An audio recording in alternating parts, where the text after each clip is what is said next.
What's happening in Cleveland Browns right now isn't just another late-season roster move. It's a quiet admission that something went dangerously wrong, and that the organization waited far too long to react.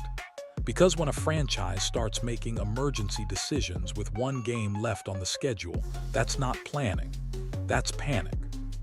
For weeks, fans have watched Shedeur Sanders take hit after hit, snap after snap, running for daylight before routes even develop. And while the conversation outside the building kept circling quarterback play, the people inside Cleveland knew the truth was uglier. You can't evaluate a young quarterback when he's in survival mode.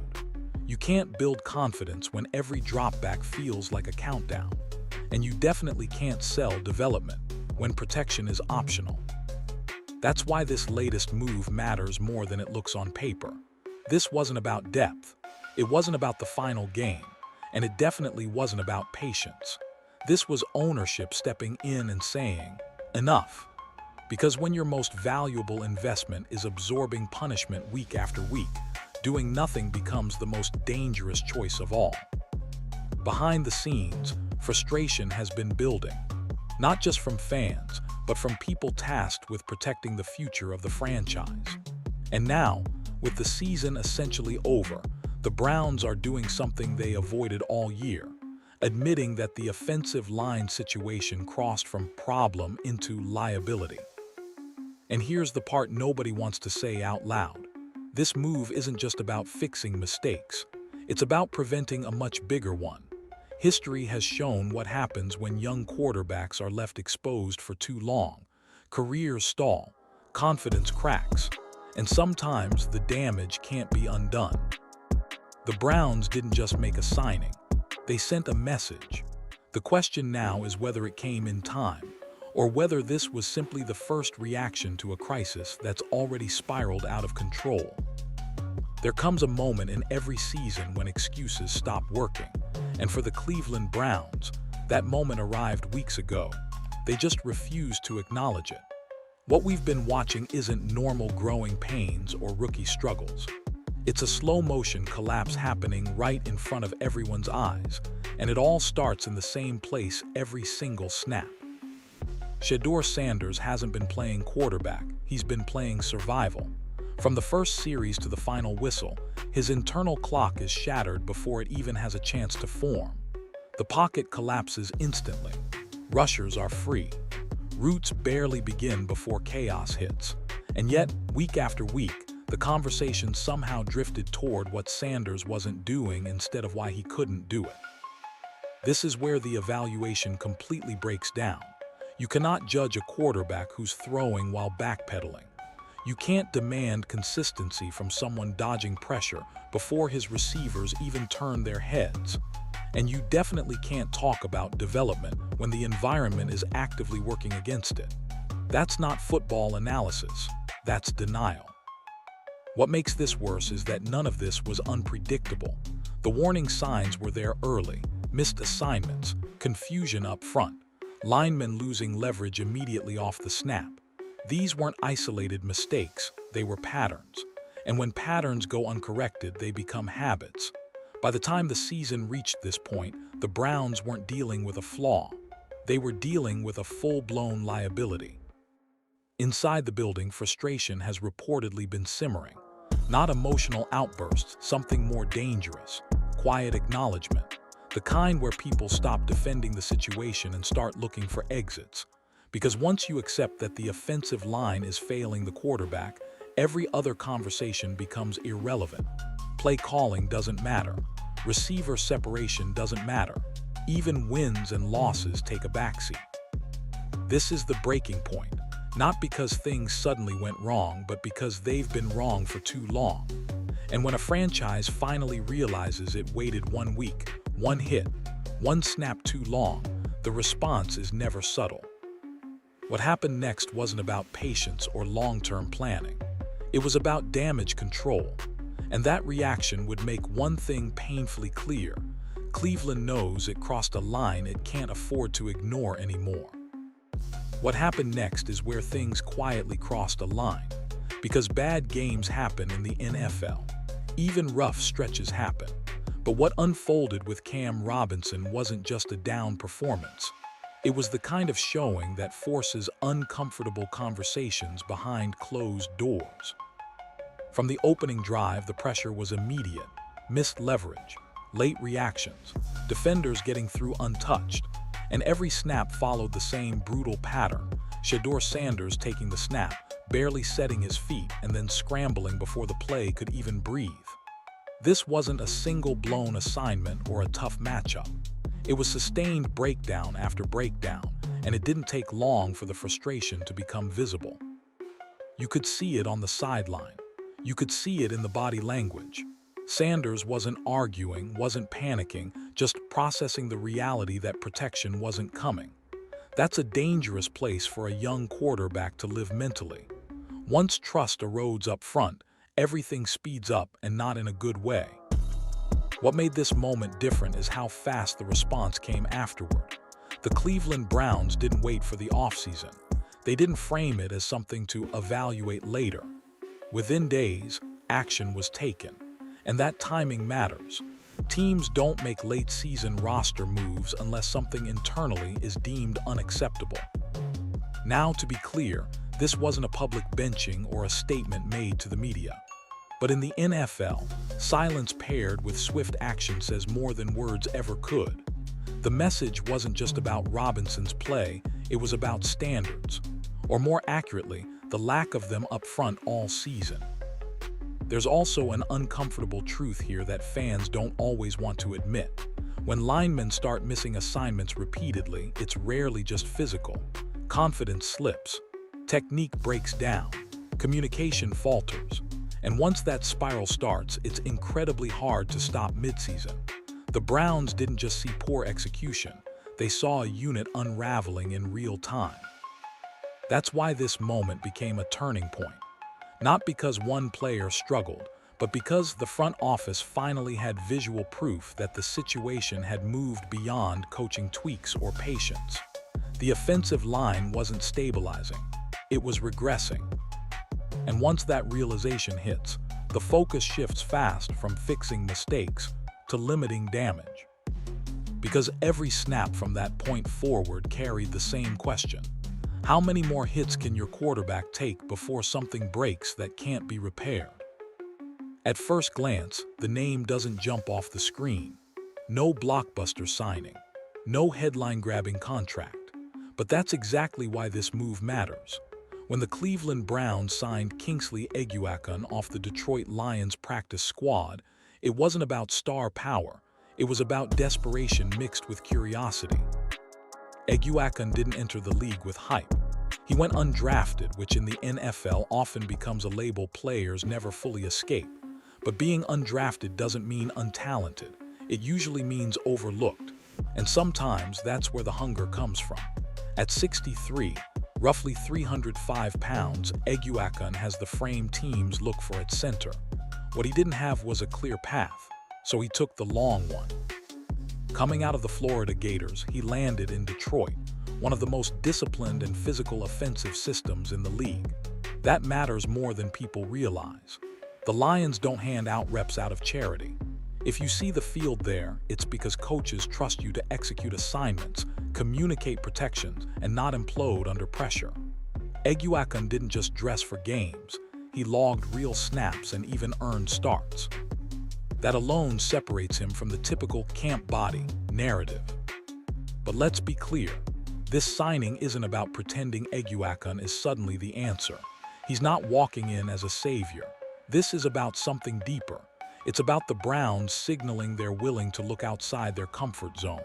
Instead of recycling the same names, they're testing hunger, effort, coachability, traits that have been missing far too often up front. There's also a psychological element here. Young linemen playing with something to prove tend to play angry, in a good way. Eguakan has been grinding on the margins of the league, waiting for a real opportunity. Now he's stepping into a situation where expectations are low but urgency is sky high. That's a dangerous combination for opponents and a revealing one for Cleveland. If he fails, it confirms how broken the situation is. But if he holds his own, That raises uncomfortable questions about why others couldn't. And that's why this move matters more than the stat sheet will ever show. It's not about what Eguakan has been. It's about what Cleveland is finally willing to try. And once that door opens, it rarely closes quietly. This move doesn't make sense unless you look at what happened just before it, and that brings us to Wyatt Teller. For years, Teller has been one of the few constants on an otherwise unstable offensive line. A three-time Pro Bowler, a tone setter when healthy, and quietly, one of the last remaining links to an era the Cleveland Browns once believed they could build around up front. But this season told a different story.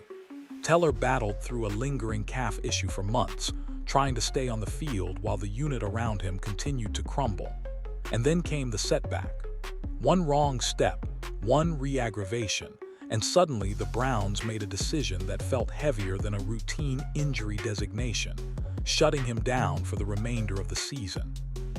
When Teller spoke to the media afterward, the tone was impossible to miss. This wasn't frustration over missing a game. This was reflection. He talked about emotions hitting him all at once, about standing on that field and realizing this might be the last time he does it in a Browns uniform.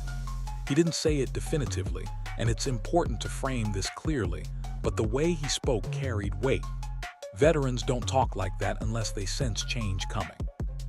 And that's where the speculation begins. Not accusations, not guarantees, just reality.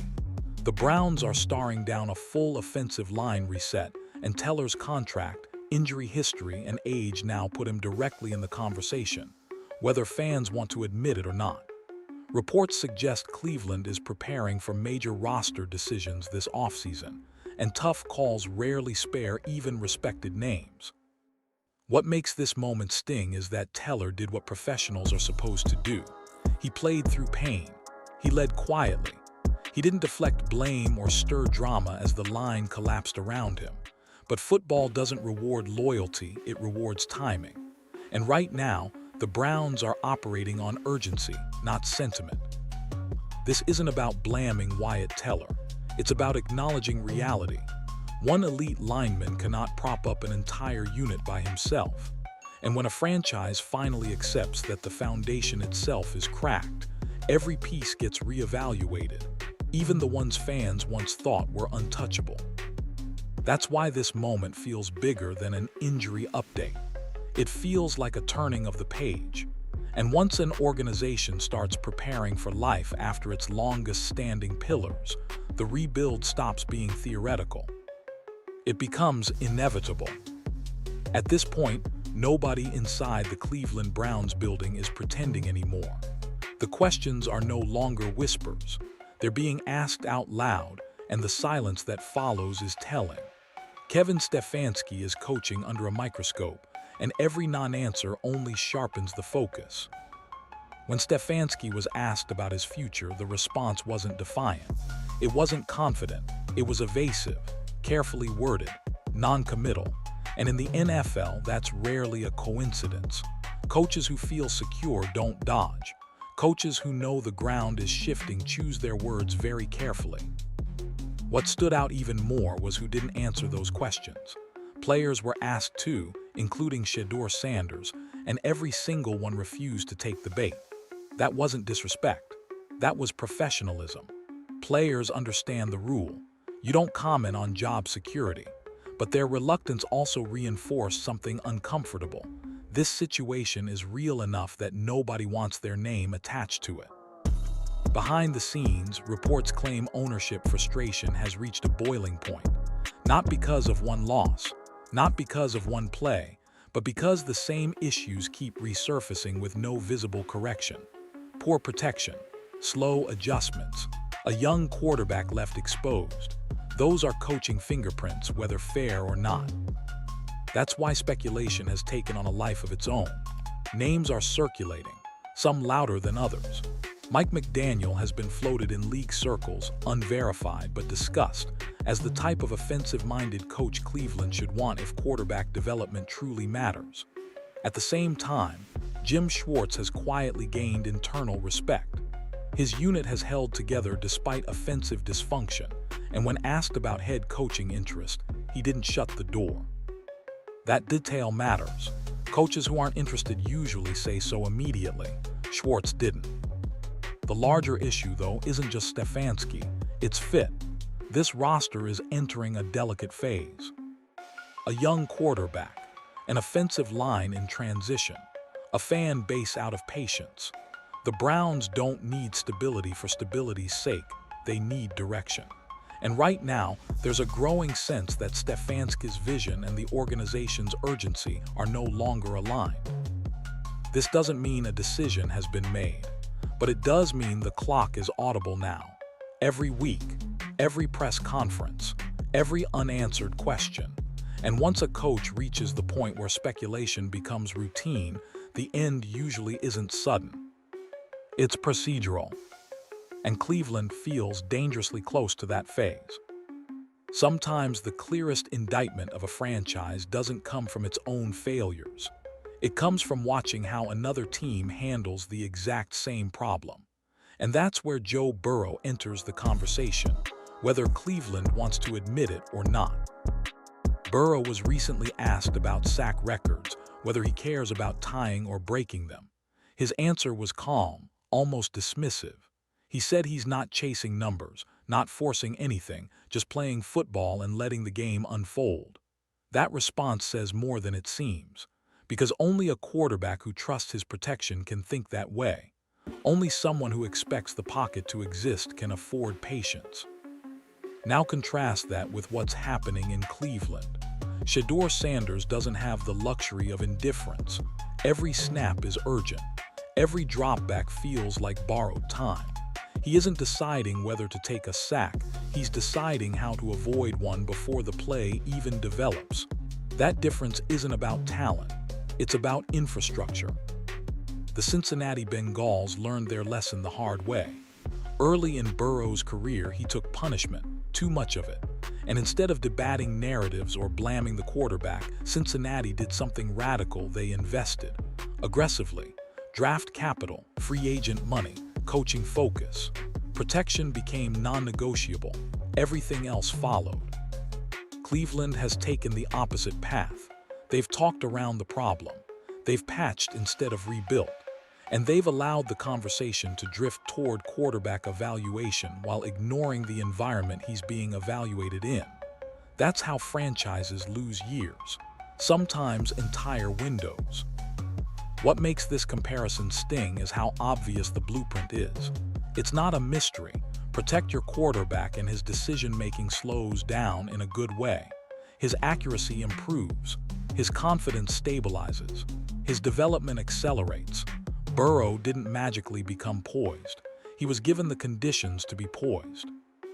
Right now, the Cleveland Browns are watching that reality play out on another sideline, while their own quarterback absorbs unnecessary damage.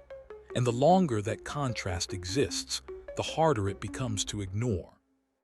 This isn't about envy, it's about exposure. The league has already shown Cleveland the answer step by step, season by season. The only remaining question is whether the Browns are willing to follow it or keep pretending their situation is somehow different. Because it's not. And every snap makes that clearer. This is where the conversation gets uncomfortable, because once you strip away the player names, the injuries, and the weekly narratives, the issue in Cleveland runs deeper than any single position or coach. What's happening with the Cleveland Browns isn't just a football problem, it's an organizational one. For years, the Browns have treated symptoms instead of causes. A lineman struggles, rotate him. A unit collapses, blame execution. A quarterback gets pressured nonstop, question his poise, but very rarely has the organization fully owned the structural failure behind it all, how decisions are made, who has final say, and whether accountability actually exists when things go wrong. This is why coaching changes alone don't magically fix Cleveland. You can bring in a smarter play caller. You can hire a quarterback-friendly head coach. You can even land the right coordinator. But if the roster philosophy stays broken, if protection is still treated as secondary, the results don't change. They just get delayed. There's a popular argument floating around that all you need is an elite quarterback and an elite coach, and everything else will sort itself out. And yes, that combination can cover up flaws, but only to a point. Even the best quarterback in the world can't overcome constant pressure. Even the smartest coach can't scheme around an offensive line that collapses instantly. At some point, reality wins. What makes this moment so critical is timing. The Browns are at a crossroads with Shedeur Sanders still early in his career. This is the window where habits form, good or bad, where confidence either builds or erodes. And when an organization sends mixed signals during this phase, the damage often shows up years later. The troubling part is that Cleveland has been here before. Different quarterbacks, different coaches, same conversations, same delays, same hope that one tweak will fix a foundation problem. That's not patience, that's avoidance. And now the margin for error is gone. Fans see it, media sees it, players feel it. Even ownership appears to recognize it. The question isn't whether the Browns have talent, it's whether the organization is capable of aligning its priorities long enough to protect it. Because until Cleveland fixes how it operates, not just who it employs, nothing truly changes. Wins might come and go, coaches might rotate, but the core issue remains untouched. This is the moment where franchises either break the cycle or prove they never learned from it. And the Browns are running out of time to convince anyone which path they're on. On the surface, this looks like a small, forgettable transaction, a late-season signing, a practice squad call-up, the kind of move that usually disappears from the news cycle in a few hours. But in this case, that surface-level read completely misses the point. Because what the Cleveland Browns just did wasn't about plugging a hole, it was about sending a signal. This wasn't a football decision made in isolation. It was an organizational reaction, a quiet acknowledgement that the situation had crossed a threshold where waiting was no longer an option. Teams that feel comfortable don't make changes this late in the year. Teams that believe their process is working don't scramble for new answers with one game left. This move only happens when patience runs out. The key detail isn't who they signed, it's when they did it. By acting now, Cleveland essentially admitted that what they've been putting on the field up front isn't just underperforming. It's unacceptable, and that's a very different statement. Unacceptable means standards were violated. It means excuses stopped landing internally. It means someone higher up finally stepped in and said, "This can't continue." That's where Jimmy Haslam enters the picture. Ownership has been criticized plenty over the years, often deservedly. But this move suggests Haslam understands one thing clearly: protecting Shedeur Sanders isn't optional. It's existential. The franchise has invested too much, publicly and privately, to let his early development get wrecked by neglect. This also hints at what's coming next. Moves like this don't exist in a vacuum. They're often the first crack in a much larger wall. Once an organization starts looking outside its usual rotation of players, it usually means internal confidence has already eroded. Evaluation turns harsher. Contracts get scrutinized. Coaching decisions get re-examined. The offseason stops being theoretical and starts becoming surgical. And here's the uncomfortable part. This move feels less like optimism and more like urgency. Not we're building something, more like we can't let this get worse. That distinction matters. One comes from vision. The other comes from fear of consequences, lost confidence, lost development time, lost credibility. So no, this signing alone doesn't fix anything. It doesn't magically stabilize the offensive line. It doesn't guarantee better outcomes. But it does confirm something Browns fans have suspected for weeks. The organization finally knows it messed up. And once that realization hits, the timeline accelerates fast.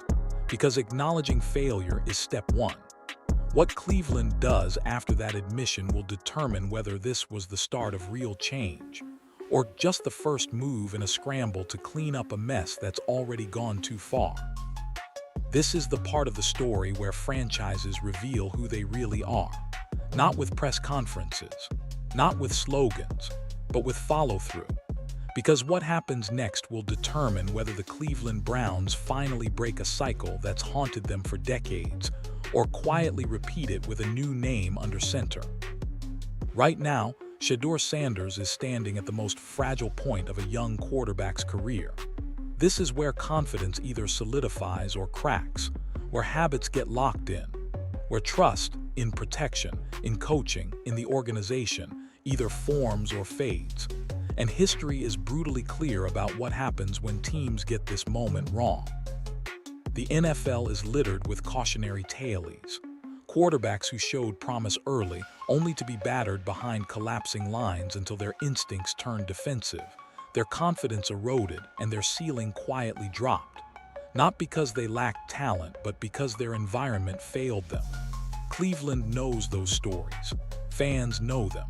And deep down, the front office knows it too. That's why this moment matters so much more than one signing or one offseason plan. This is about priorities, about whether protecting the quarterback becomes a non-negotiable standard instead of an afterthought, about whether "we'll fix it later" finally disappears from the building. Because later is how you lose years. Later is how potential turns into regret. What's different now is that the warning signs aren't subtle anymore. They're loud. They're visible every Sunday, and they've forced the Browns into a rare position: self-awareness. The organization has quietly admitted that what they were doing wasn't working. That alone is a step many teams never take, but admission without action is just another delay. The coming months will tell the real story. Free agency, the draft, coaching decisions, resource allocation. Every move will answer the same question. Are the Browns serious about building from the inside out, or are they hoping talent can survive neglect? Because the margin for error is gone. You don't get unlimited chances with a young quarterback. You don't get to reset the clock once damage is done.